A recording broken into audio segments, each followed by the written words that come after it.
প্রিয় দর্শক, the great ওয়াল শোতে স্বাগত জানাচ্ছি। পুরো অনুষ্ঠানে আপনাদের সঙ্গে আছি আমি রওজায়ে জাবিদা ঐশী। দেখতে দেখতে ১৫০তম পর্বে এসে পৌঁছেছি। আপনাদের সহযোগিতায় এবং ভালোবাসায় এত দূর আসা আমাদের সবাইকে অসংখ্য অসংখ্য ধন্যবাদ এবং শুভেচ্ছা জানাচ্ছি। নাচ, গান, নাটক, চলচ্চিত্র থেকে শুরু করে হালের ফ্যাশন জগৎ নানামাত্রিক আয়োজন নিয়ে সাজানো হয়েছে আমাদের এই অনুষ্ঠান। চীনের প্রাকৃতিক সৌন্দর্য, সাংস্কৃতিক ঐতিহ্য, উন্নত সমৃদ্ধ এবং বৈচিত্র্যময় জীবনধারার গল্প আপনাদের সামনে তুলে ধরব। অনুষ্ঠানটি উপভোগ করতে আমাদের সঙ্গেই থাকুন।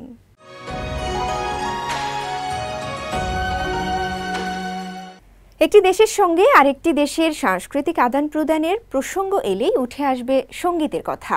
সঙ্গীতের সঙ্গে জড়িয়ে আছে বাদ্যযন্ত্রের ইতিহাস, আর সুপ্রাচীন কাল থেকেই বিশ্বকে মন মাতানো সব বাদ্যযন্ত্র উপহার দিয়ে আসছে চীন। এ কারণে চীনের সঙ্গে অন্য দেশের সাংস্কৃতিক বিনিময়ের শক্তিশালী একটি উপকরণেও পরিণত হয়েছে এটি। আজ থেকে ৩,০০০ বছর আগেকার কুছিনের সুর এখনও চীনা সংস্কৃতির মুগ্ধতা ছড়াচ্ছে দেশে দেশে, শক্তিশালী করে তুলছে চীনের সঙ্গে অন্য দেশের সাংস্কৃতিক সেতুবন্ধন।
উনিশশো সালে ১০০রও কম কুছিন বাদক ছিল। ৮০ দশকের শেষে সংখ্যাটা কিছুটা বাড়ে।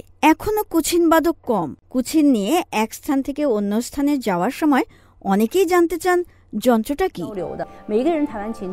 আজ থেকে ১০ বছর আগে ২০১৪ সালে প্রেসিডেন্ট শি জিনপিং জার্মানির কনফুসিয়াস ইনস্টিটিউটের ফ্যাকাল্টি প্রতিনিধি ও চীনা ভাষা শিক্ষার ছাত্র প্রতিনিধিদের সঙ্গে একটি বৈঠকে সংস্কৃতির হাতবদলের বিষয়টি তুলে ধরেছিলেন। কয়েকজন পূর্বসূরি আমাকে বলেছিলেন, আমাদের নিশ্চিত করা উচিত যে ৫,০০০ বছরেরও বেশি সভ্যতা ও সংস্কৃতি যাতে হারিয়ে না যায় এবং সেগুলো যেন আমাদের হাত থেকে অন্য হাতে যায়। ওই সময় প্রেসিডেন্ট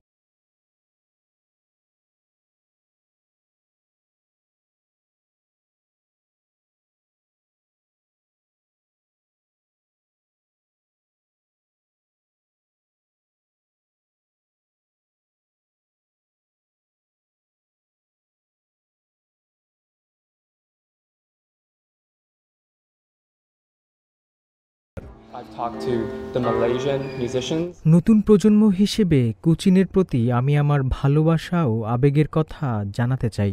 আমি মালয়েশিয়ার সঙ্গীতজ্ঞদের সঙ্গে কথা বলেছি, পাকিস্তান থেকে আসা বিজ্ঞানীদের কুচিনের সঙ্গে পরিচয় করিয়ে দিয়েছি।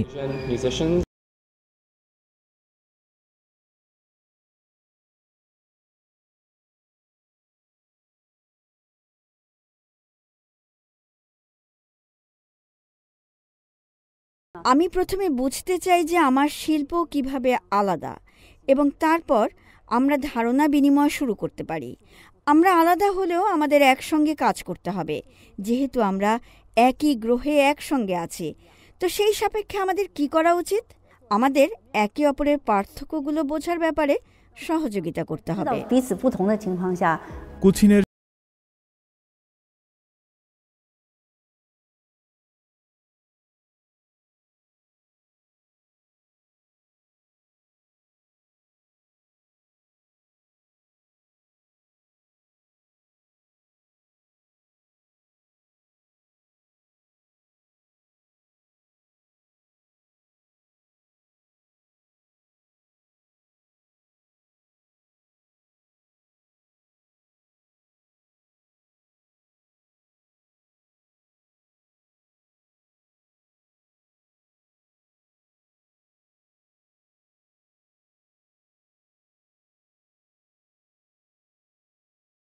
সাদিয়া সুলতানা সিলভি চীনের চংচৌ বিশ্ববিদ্যালয়ের ল স্কুলে পোস্ট ডক্টরাল ফেলো হিসেবে অধ্যয়ন করছেন তিনি। চীনে সিলভি কেমন আছেন, তার পড়াশোনা, অভিজ্ঞতা এবং নানা বিষয় নিয়ে কথা হয় আমাদের বেইজিংয়ের সহকর্মী জিনিয়ার সঙ্গে। এ পর্বে থাকছে সিলভির গল্প। 郑州বিশ্ববিদ্যালয়ের ল স্কুলে একজন নারী পোস্ট ডক্টরাল ফেলো রয়েছেন। তিনি বাংলাদেশ থেকে এসেছেন। তার গবেষণায় আইনের অনেক ক্ষেত্র জড়িত। এই অসামান্য নারীর বয়স মাত্র 33 বছর। আজ বাংলাদেশি সাদিয়া এবং তার চংচৌ বিশ্ববিদ্যালয়ের জীবনের গল্প শুনব। আমার নাম ডক্টর সাদিয়া সুলতানা সিলভি। আমি চংচৌ বিশ্ববিদ্যালয়ের ল ডিপার্টমেন্টে পোস্ট ডক্টরাল টিচার এবং আমি চংচৌ বিশ্ববিদ্যালয় থেকেই আমার পিএইচডি কমপ্লিট করেছি ল বিভাগ থেকে। কেন আপনি চংচৌ বিশ্ববিদ্যালয়ে পড়াশোনা করা বেছে নিয়েছেন এবং চংচৌ বিশ্ববিদ্যালয়ে আপনার ক্যাম্পাস জীবন কেমন? চংচৌ বিশ্ববিদ্যালয়কে বেছে নেওয়ার প্রথম কারণ হচ্ছে চংচৌ বিশ্ববিদ্যালয় চায়নার অন্যতম একটি বিশ্ববিদ্যালয়ের মধ্যে পড়ে এবং দ্বিতীয় এখানকার যে শিক্ষার এনভায়রনমেন্টটা সেটা অনেক ভালো। এখানে গবেষণার জন্য অনেক ভালো সুযোগ রয়েছে, যেটা আমার মনে হয় আমার ক্যারিয়ারকে আরও ভালো করার একটা অপরচুনিটি করে দেয়, যার জন্য চংচৌ ইউনিভার্সিটি আমি চয়েস করি আসলে। আপনি কিভাবে আবেদন করেছেন চংচৌ বিশ্ববিদ্যালয়ের? যখন আসলে আমি প্রথমে চিন্তা করি যে আমি বাইরে পড়াশোনা করতে যাব, সে সময় অনেকগুলো দেশেরই অপশন ছিল। চংচৌ ইউনিভার্সিটিকে অ্যাপ্লিকেশন আমি করার সময় প্রথমেই বলতে হয় যে আমি কিভাবে চায়নাকে আসলে বেছে নিয়েছি।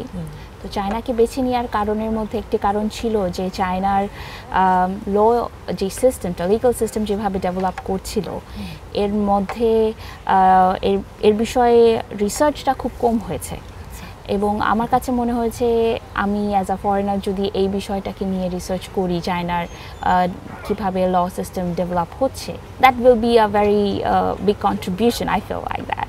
সো এই জন্য যখন আমি অ্যাপ্লিকেশন করার বেছে নেওয়ার সময়টা আসে, সে সময় অনেকগুলো ইউনিভার্সিটি দেখি, অনেক জায়গাটা আমি দেখি যে বেইজিং ভালো হবে না অন্য কোনো প্রভিন্স ভালো হবে চায়নার।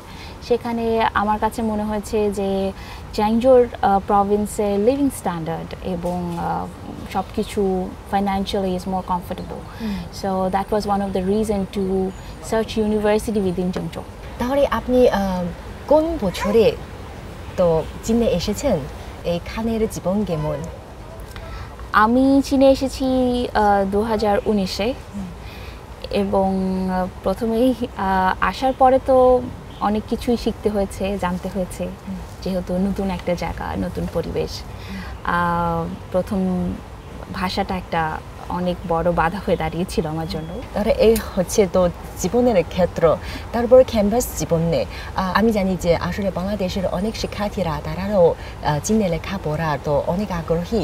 তাহলে আমি ভাবছি তো তাদের একটি বিষয় তো অবশ্যই জানতে চাই, তা হলো যে এই স্কলারশিপ কি আছে?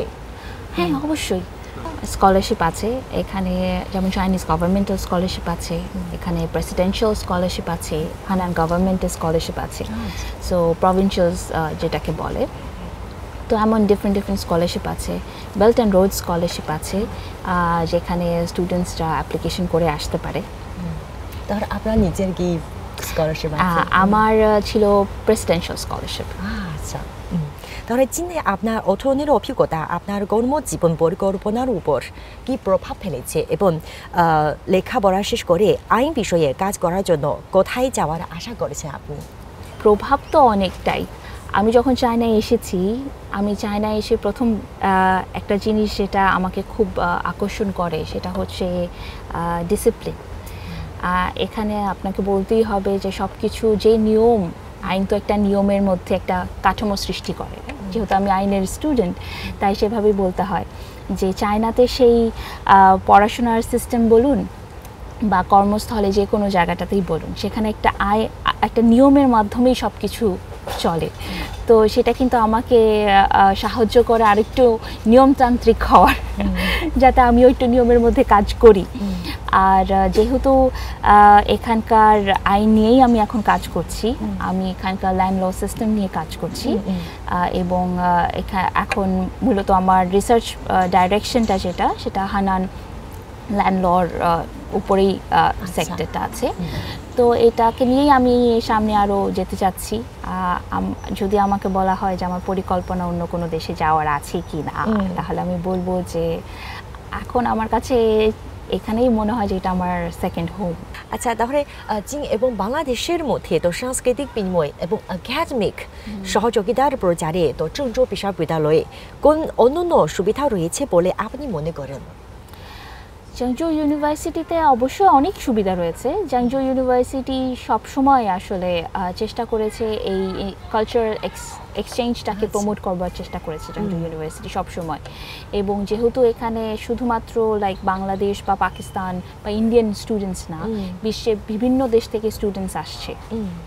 তো এটা কিন্তু একটা আসলে প্ল্যাটফর্ম হয়ে দাঁড়ায় সকলের জন্য, সকল স্টুডেন্টসদের জন্য, যে তারা একে অপরের কালচারটাকে বুঝতে পারে। আমাদের জন্য বলবো, যখন আমরা চায়নায় এসেছি, এটা আমাদের জন্য একটা সুযোগ ছিল চাইনিজ কালচারটাকে বোঝা, চাইনিজ সংস্কৃতিকে বোঝবার। ঠিক তেমনি চাইনিজ স্টুডেন্টসরাও কিন্তু আমাদের মাধ্যমেই আসলে বাংলাদেশকে চিনতে পারছে, বাংলাদেশের কালচারটাকে জানতে পারছে। তো এটা একটা সুযোগ দুই দেশের মানুষ একে অপরকে জানা, চেনার, বোঝার ক্ষেত্রটাতে। তাহলে আজকের অনুষ্ঠানে যোগ দেওয়ার পর আপনাকে অসংখ্য ধন্যবাদ।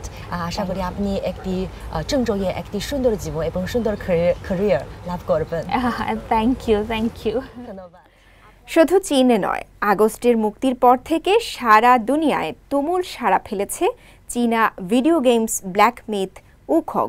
এবার সেই গেমসটির সাউন্ড ট্র্যাক নিয়ে বেইজিংয়ে অনুষ্ঠিত হলো ধারাবাহিক কনসার্টে গেমসটির সাউন্ড ট্র্যাকের বিভিন্ন সংস্করণের সঙ্গে চীনের ঐতিহ্যবাহী সংস্কৃতির প্রতিফলন মুগ্ধ করেছে দর্শক শ্রোতাদের।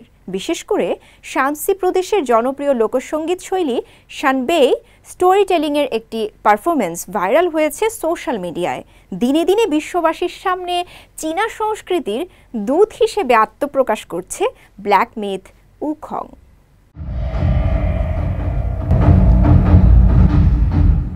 কনসার্ট থেকে ভেসে আসছে চীনের জনপ্রিয় গেমস ব্ল্যাক মিথ উখংয়ের সুর। কল্পনার এক মায়াবী জগতে প্রবেশ করেছে হলরুমের দর্শক শ্রোতারা। যেন মহাকাব্যিক বানর সুন উখংয়ের সঙ্গে তারাও অবস্থান করছেন জঙ্গলে।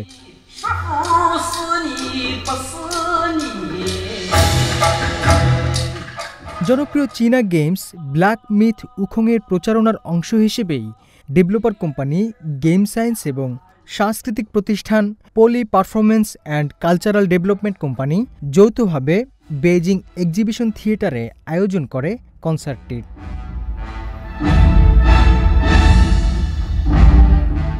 চলতি মাসের শুরুতে আয়োজিত কনসার্টটিতে আধুনিক মিউজিক্যাল যন্ত্রের সুর আকৃষ্ট করে শ্রোতাদের। অনুষ্ঠানের শুরুতে দর্শকরা শুনতে পান গেমসের থিম সং। এরপর শুরু হয় শানসি প্রদেশের জনপ্রিয় লোকসঙ্গীত শানবেই স্টোরি টেলিং। প্রাচীন এই সঙ্গীতের আধুনিক সংস্করণ মন্ত্রমুগ্ধের মতো আকৃষ্ট করে দর্শকদের। এর আগে এই সঙ্গীতের একটি অংশ ভাইরাল হয় সোশ্যাল মিডিয়ায়, যার প্রভাব দেখা যায় থিয়েটারে। উপচে পড়া ভিড় দেখা যায় দর্শকদের। শিল্পী শিয়ং চুইং ব্ল্যাক মিথ উখংয়ের সাথে যুক্ত হওয়ার সময় তার মনে প্রশ্ন ছিল, এই ফোক গানটি কি তরুণ প্রজন্ম পছন্দ করবে? 这么多的年轻人 আমাদের এই সঙ্গীতটি অনেক তরুণ প্রজন্মকে বাধ্য করেছে ঐতিহ্যবাহী সঙ্গীতের প্রেমে পড়তে। এর কারণ যদি জানতে চান তাহলে আমি বলবো শানচি প্রদেশের সঙ্গীতের গল্প বলার ধরনটাই আলাদা। আমি বিশ্বাস করি আধুনিক যন্ত্রের সাহায্যে ঐতিহ্যবাহী সঙ্গীতের নানা এক্সপেরিমেন্ট তরুণ প্রজন্মকে আরও আকৃষ্ট করবে। 喜欢上陕北说书 আয়োজক লি পেওয়ে কনসার্ট সম্পর্কে বর্ণনা করতে গিয়ে বলেন, এটি একটি অসাধারণ অভিজ্ঞতা যা এই গেমসের সফলতার মধ্য দিয়ে এসেছে। 其实这里边音乐 এই ধরনের কনসার্ট ক্লাসিক্যাল মিউজিকের দর্শক এবং বাজার দুটোই বৃদ্ধি করবে। এটি আকৃষ্ট করছে এমন কিছু নতুন শ্রোতাকে যারা একদমই ক্লাসিক্যাল মিউজিক অনুসরণ করতেন না। এর ফলে আমাদের শাস্ত্রীয় শিল্পকলার সৌন্দর্য আরও বেশি শ্রোতাদের কাছে পৌঁছাবে। এই গেমসের মিউজিক কম্পোজার ছাই চিনিয়ান ব্যাখ্যা করেছেন কিভাবে তিনি এবং তার দল কাজ করেছে চিত্রিত গল্পে মিউজিকের ব্যবহার নিয়ে।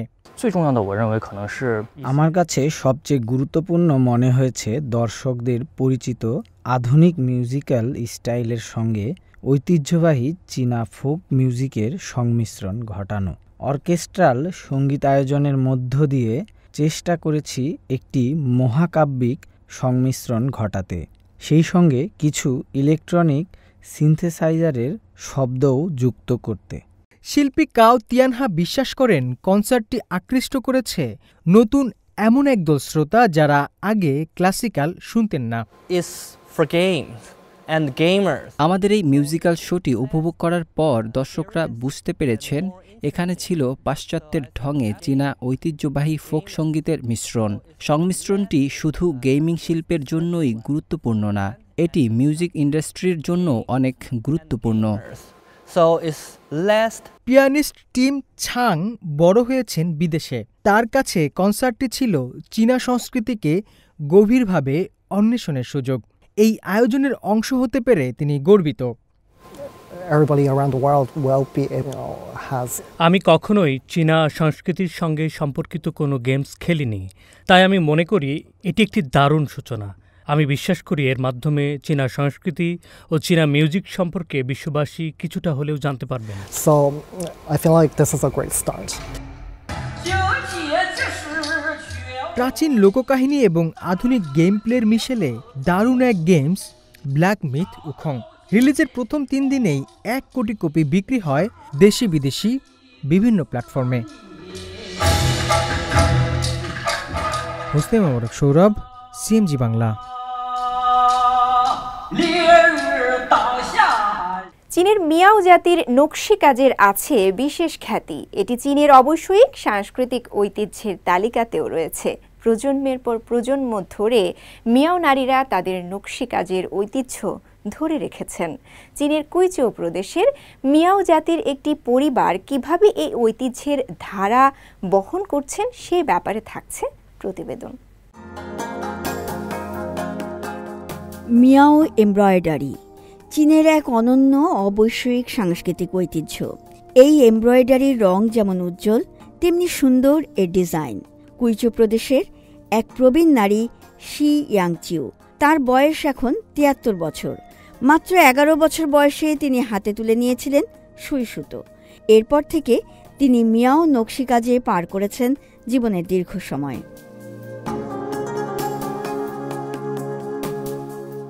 ৪৯টি ক্ষুদ্র জাতিগোষ্ঠীর প্রদেশ কুইচৌ। এদের অন্যতম মিয়াও জাতিগোষ্ঠী। মিয়াও জাতির লোকজ সংস্কৃতি অত্যন্ত সমৃদ্ধ। মিয়াওদের নকশি কাজ বা মিয়াও এমব্রয়ডারি রয়েছে দীর্ঘ ঐতিহ্য। এই এমব্রয়ডারি শুধুমাত্র নারীরাই করেন। তারাই জানেন প্রতিটি নকশার ভাঁজে লুকিয়ে আছে কি গোপন রহস্য। প্রকৃতপক্ষে মিয়াও এমব্রয়ডারির মধ্যে তাদের জাতির ইতিহাস, লোককাহিনী ব্যক্ত করা হয়। মিয়াও নকশি কাজ অবৈষয়িক সাংস্কৃতিক ঐতিহ্যের তালিকায় রয়েছে। এই ঐতিহ্যেরই একজন ধারক বা ইনহেরিটার হলেন শি ইয়াংচিউ। তিনি তার মায়ের কাছ থেকে শিখেছিলেন এই কারুশিল্প। আমার মা মনে করেন আমি তার সে সময়ের কাজের চেয়ে ভালো কাজ করছি। রং এবং দক্ষতা একজনের প্রতিভা তুলে ধরে। আমার মা আমাকে অনেক কিছু শিখিয়েছেন।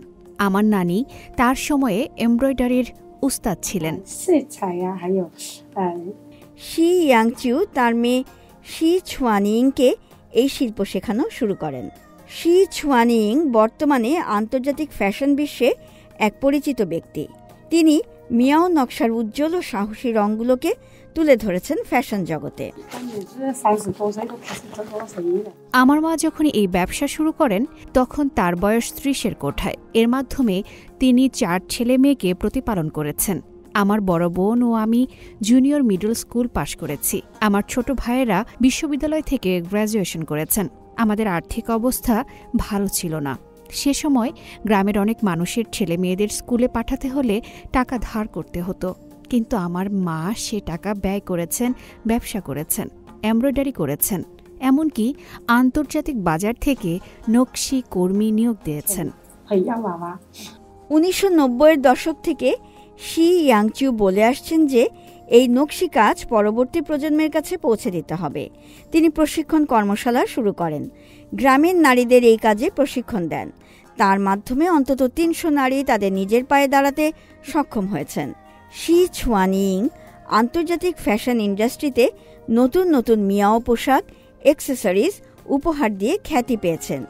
বিশ্ব ফ্যাশন দরবারে এখন মা মেয়ে দুজনেই নাম করেছেন। মিয়াও এমব্রয়ডারি বিশ্বে ছড়িয়ে দিচ্ছে চীনা সংস্কৃতির সুবাতাস। Santa Maria, CMG Bangla. সিয়ানে 10ম সিল্ক রোড আন্তর্জাতিক শিল্প উৎসব শুরু হয়েছে। মাসব্যাপী শুরু হওয়া এই উৎসবে 15টি দেশের শিল্পীরা অংশগ্রহণ করেছেন। এদিকে চীনের উথং পর্বতমালায় উৎসবমুখর পরিবেশে আন্তর্জাতিক থাইছি সম্মেলন অনুষ্ঠিত হয়েছে। থাইছি চীনা সংস্কৃতির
প্রিয় দর্শক, দ্য গ্রেট ওয়াল শো আজ এ পর্যন্তই। আমাদের অনুষ্ঠানটি টেলিভিশনের পাশাপাশি সোশ্যাল মিডিয়ার মাধ্যমে দেখতে www.facebook.com/cmg বাংলা এবং ইউটিউব চ্যানেল সিএমজি বাংলাতে ভিজিট করতে পারেন।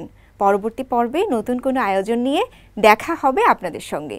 সে পর্যন্ত সবাই ভালো থাকুন, সুস্থ থাকুন। চাইচিয়েন।